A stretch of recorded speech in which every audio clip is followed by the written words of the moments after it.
Mark Cunningham. September the 22nd, 1953 is when I was born. I was born in Prairie Grove, Arkansas, in Elizabeth Hospital. And this interview's for the Farmington Oral History Project, and we want to be sure we have your permission to reuse the interview. Yes, you have my permission to reuse the interview. Thank you. And tell me about your parents. Who were your parents? My parents was Robert Cranston Cunningham, and he was married to Leah Elizabeth Cunningham. Okay, and tell me about your siblings. I have 3 brothers. Daryl Cunningham is my oldest brother. Chuck Cunningham was my next brother, and he is deceased. And my little brother was Rick Cunningham, or Ricky Cunningham, and he is deceased. And I had a foster brother named Billy Joe Daniels.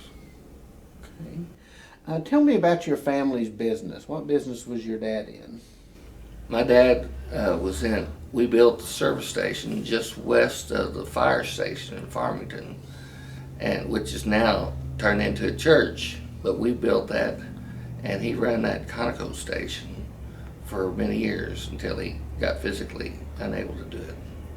And my mother was Leah's Beauty Shop in a brick house just west of the service station, which she had a business for many, many years and still did hair until she passed away last October. Okay, what was your part in the family business? Well, to start with, I helped carry the cement blocks to build the building, but then I worked in the service station all growing up through the years, and even after my dad quit, I worked for Jimmy Foster, which took over the gas station after we had it.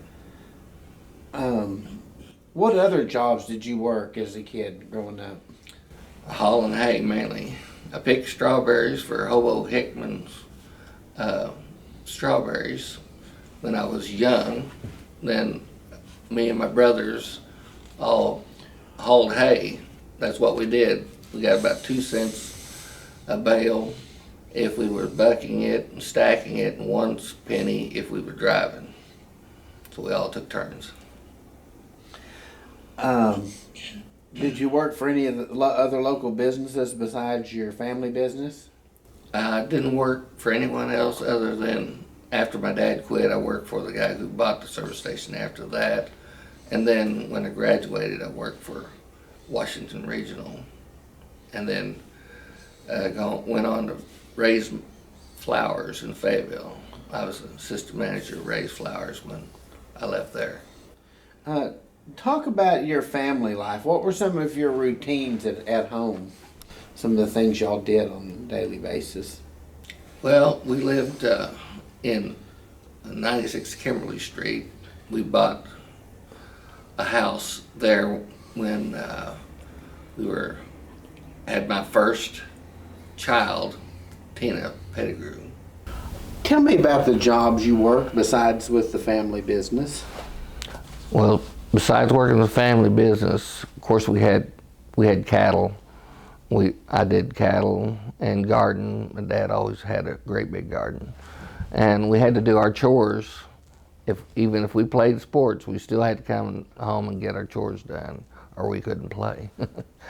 But we did that up until I graduated high school. I went to Washington Regional and worked there until Ray's Flowers hired me away to be a delivery boy, and then I worked my way up to assistant manager there before I left and went to Standard Register, which I worked at 32 years prior to being full-time fire chief. Tell me about your earliest memories of Farmington. My earliest memories of Farmington is we live just past west of the fire station now on that corner, and growing up we had the farm there, but we also had big gardens, and then we built a service station, and those are my earliest years of Farmington. I remember the car wrecks they had on the corner out here when I was a kid, And I also remember having little motorcycles that we would jump and do wheelies on out in the field. And we wasn't ever supposed to get out on the highway, but I got caught by getting out on the highway by Trooper Ray Triplett of the Arkansas State Police.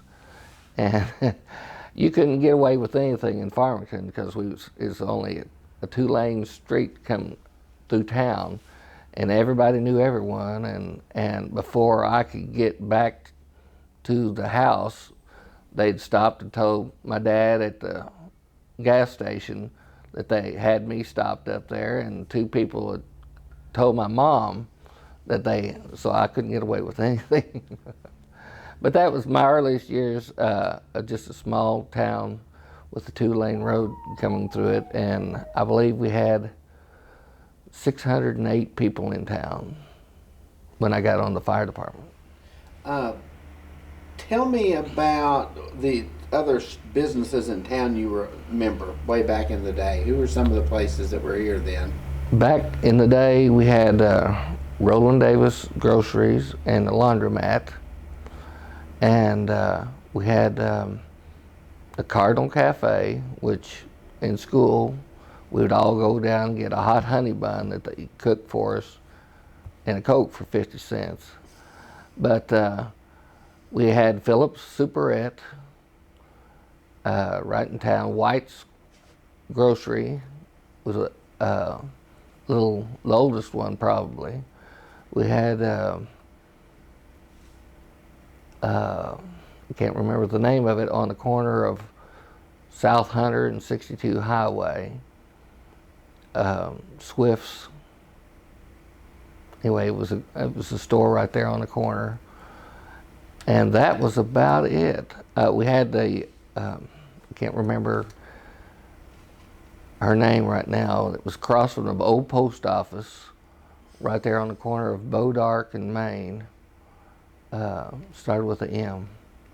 Can't remember her name. That's trouble getting old.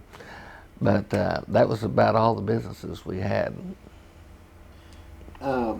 Where all have you lived in Farmington? Basically, just west of the fire station, we lived in a little white house there on the corner, and then we built a brick house just past that, which is still there. The little white house we rented out, and the car hit the gas meter out front and blew the house up, and back in the early 70s. And then we built a service station. We lived there until I got married, and we moved back to Farmington, built a new house on Kimberly Street, and I built a new house on K Street now, which I reside now. What was it like attending school in Farmington? Let's talk about going to school. It was great.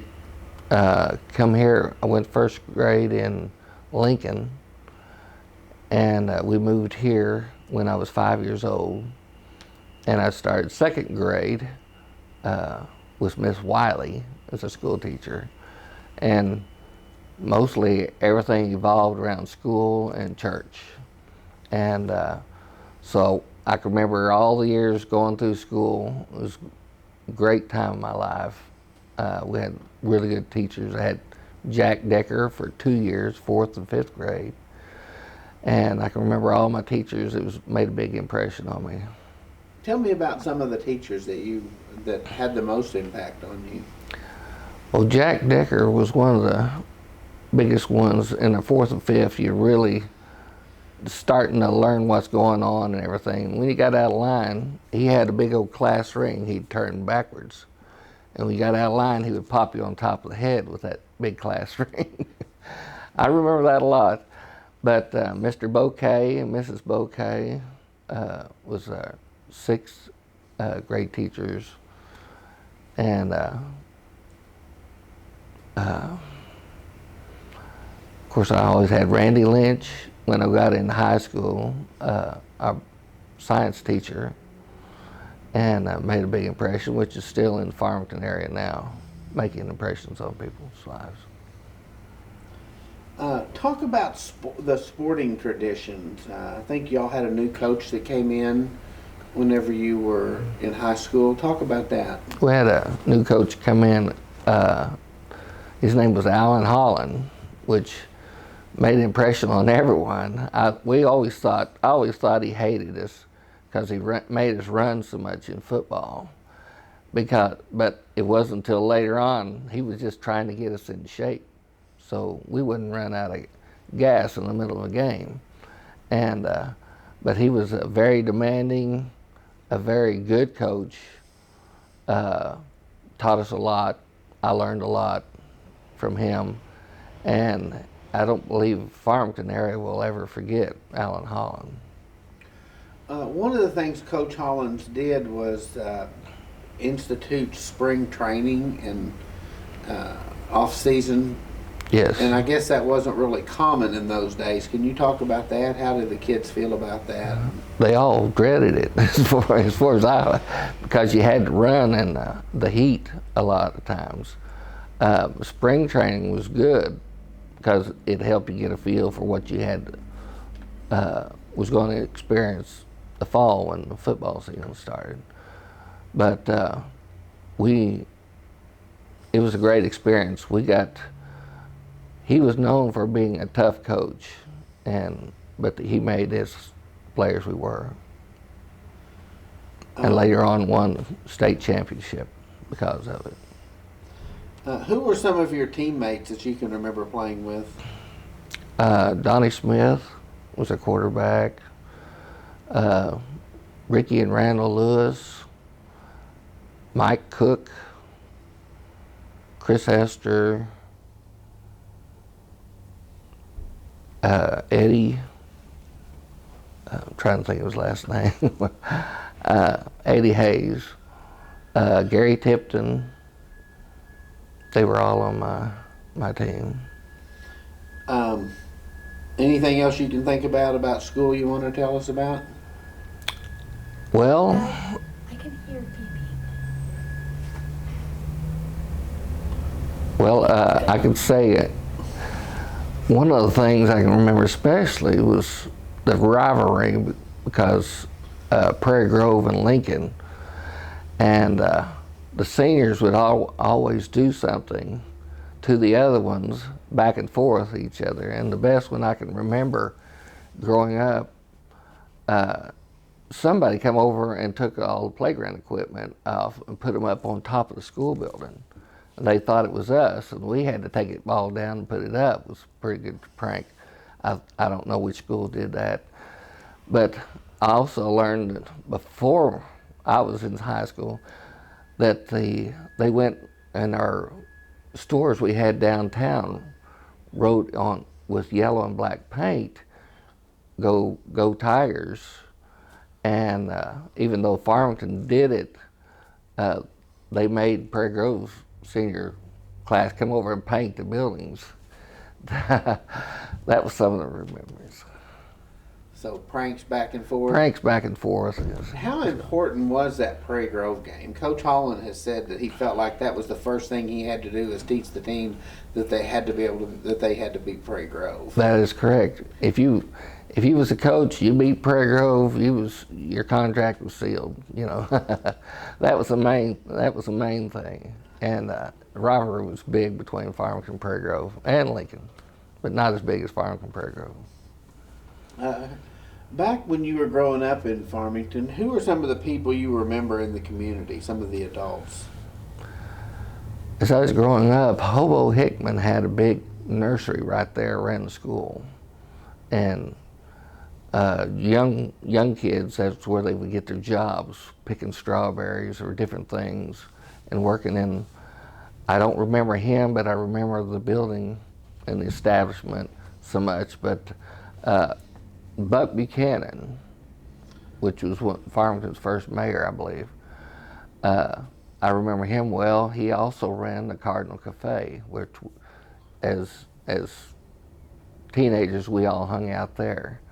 And Roland and Edna Davis was a big ones that I remember. They had the grocery store and they had the laundromat. But if you went down there, they could catch a big slice of bologna sandwiches, which was the best. And they would take care of everybody in the community. If you didn't have money and you was hungry, Edna made sure that you got fed. And I don't know, them and my dad had people's books, the books that people owed them money. You know, they could have been rich if everybody had paid them, but that wouldn't stop them from letting them have gas or rolling Edna food if they needed it. They looked out for the community, and that stuck out big to me.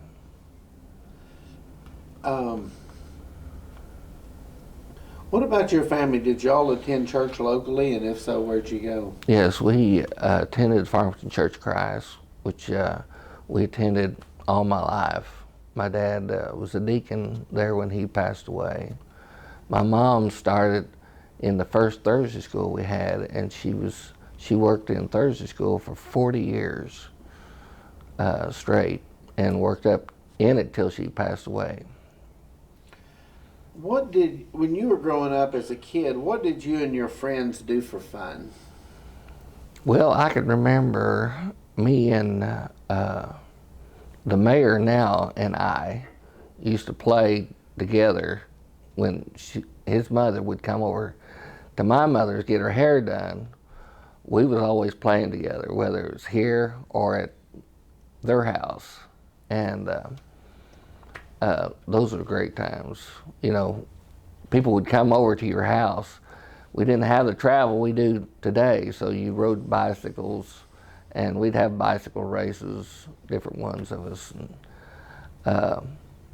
but we didn't really get into bad trouble. What would the adults, when you were a kid, what would your parents and their friends do for fun? Well, again, we'd go over to one another's houses. I can remember at our house, we'd have friends over when we went to kill hogs. I don't know if you want this. Kill hogs, and they would scald them. And it would take several people all in this process, and to process hogs. In the community would come over and do that. My dad's was really good at that and raising crops. We sowed crops in Lincoln when I was like 3 and 4 or 5 years old. Big crop. And they would take it to the mercantile there in Lincoln and sell their goods to them every year. But we'd have friends over all the time. Mom and Dad's house was always open. And my dad's favorite pastime was to fish on the Illinois River at night. And I don't know if that's where I got my fishing desire or not, but he would always take us out on the creek on the Illinois River and fish with chicken liver for catfish at night. And we'd have a fire there and watch the tip of our poles for that bite. That was his favorite pastime. And playing music. He played the mandolin, the guitar, and all that. He taught me how to play the mandolin and the guitar. And when my mother's family all got together, it was always a hootenanny, they called it back then. And it'd be about 3 or 4 of us that had guitars, and my dad mandolin, banjo, fiddles, and everything, and we'd have a musical. And that's what a lot of people would come over, and where we go over there and play music growing up. Tell us about the music y'all would play. What type of stuff would y'all play? Mainly bluegrass type music and Bob Wells, things my dad and mom sang. They'd sing a duet together all the time. And it was really good. And so that's what they played, so that's what I grew up playing. Talk about how you ended up with the fire department, kind of your evolution of starting and then how you ended up as chief. Okay. I started out with the fire department in '83.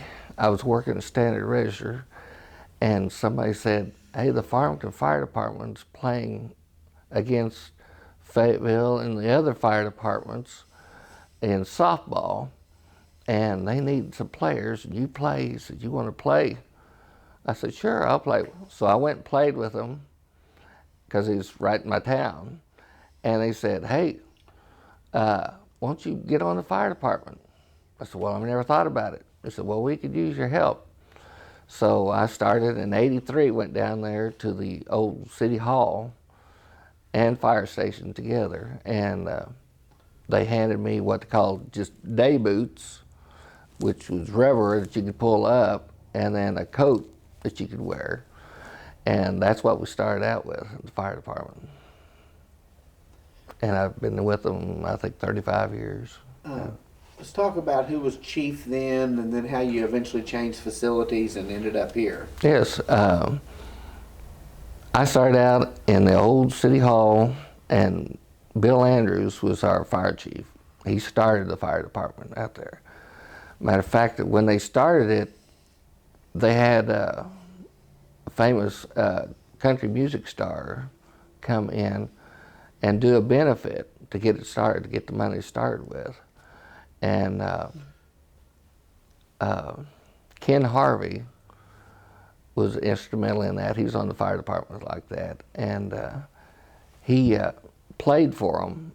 And anyway, that's where it started, I believe in '72. And I joined in '83.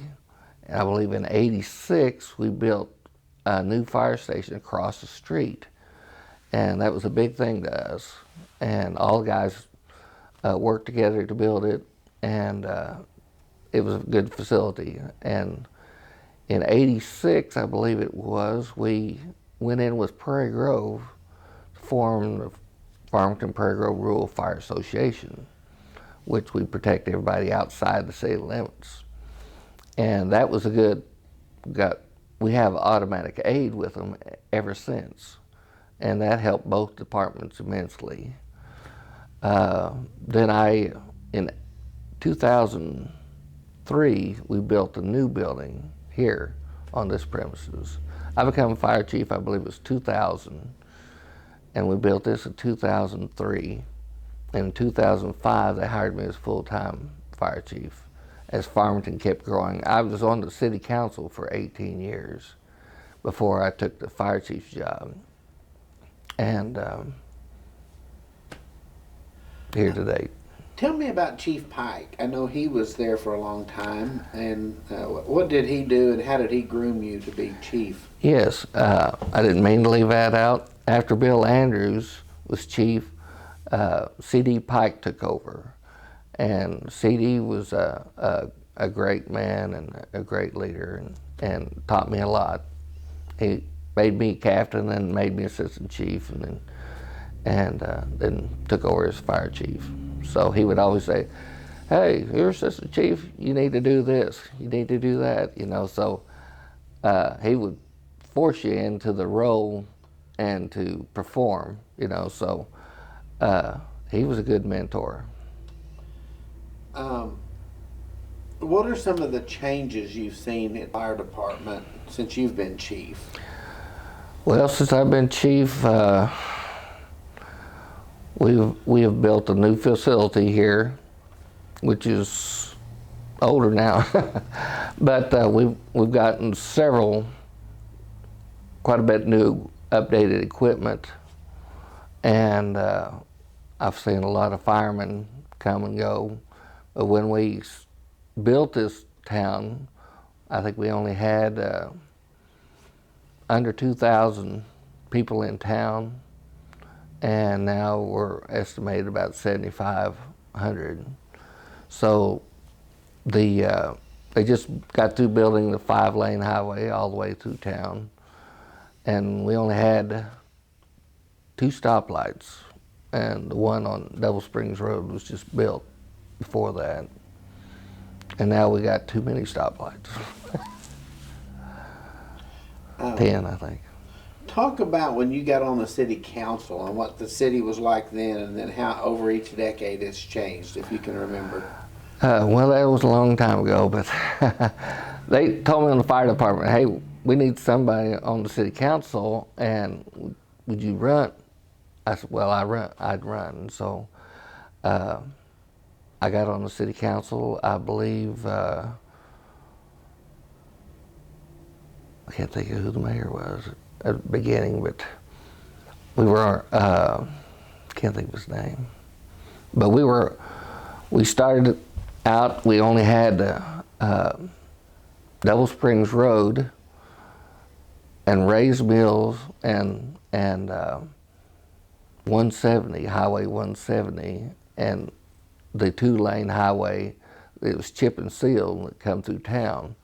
It's all the main roads we had. We had the old streets in town. But all of where Southwinds, Sonic, and all that was just a pasture at that time. And we still had part of Stark's nursery in over there. And they built a lot of buildings since then. It's unimaginably how Farmington has grown since then. I was on the council when they built Southwinds and all of these, and I got off in 2000, city council. And my wife, which always complained all the late night meetings I had to go on after I got off to become fire chief, she said, I think I might want to run for that. So, and she ran for the position, and they've elected her every year since. One of the things that they're talking about the fire department, you know, Farmington has never had like a festival, but one of the events they have where a lot of people come to it, it's a big tradition in the community, is the annual Fireman's Pancake Breakfast. Let's talk about how that started and then how it's evolved into such a big deal. Sure. Like I stated earlier, when we first built the fire department, before I was there, they had a big fundraiser from a country music star that came in and did a fundraiser. And I'll think of his name in a minute. But we needed money. We didn't have money to do anything, and so the only way we had to get it at that time was fundraisers. So we started a pancake breakfast, and so I can remember even in that first building how packed it was and how the people supported it.